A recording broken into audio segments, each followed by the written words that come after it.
I'm Adam Hunter, and you're watching MMA Roasted. UFC 171 is coming up, and I cannot wait.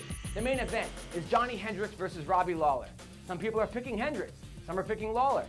The judges are going to pick GSP. The first time I saw Hendricks versus GSP, I thought Hendricks got screwed.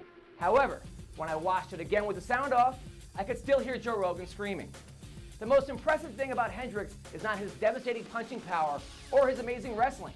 It's how that mug landed such a hot wife. Also, Tyron Woodley is taking on Carlos Condit. Woodley said he's been working on his cardio and won't gas on the way to the octagon. Thiago Sanchez is taking on Miles Jury. Sanchez is the only fighter who needs a therapist in between rounds. Also, Jake Shields is taking on Hector Lombard.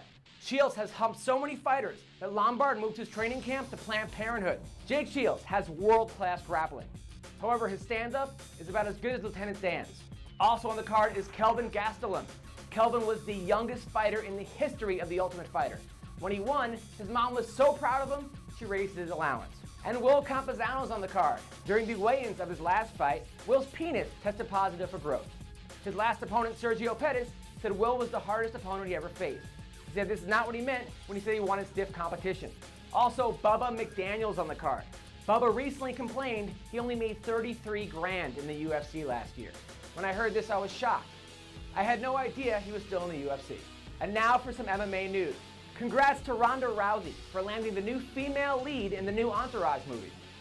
Brock Lesnar is going to play Turtle since he spent so much time in that position. Ronda recently said she could beat Floyd Mayweather. I disagree because Mayweather's beaten way more women. Meanwhile, Arianny said that Ronda is a bad role model. Really, Arianny? That's like Paula Dean saying we need less racism. Thiago Silva recently got into a standoff with police in Florida. When I heard that, I was shocked. I had no idea there were police in Florida. The UFC announced you can watch the Thiago Silva versus police incident exclusively on Fight Pass.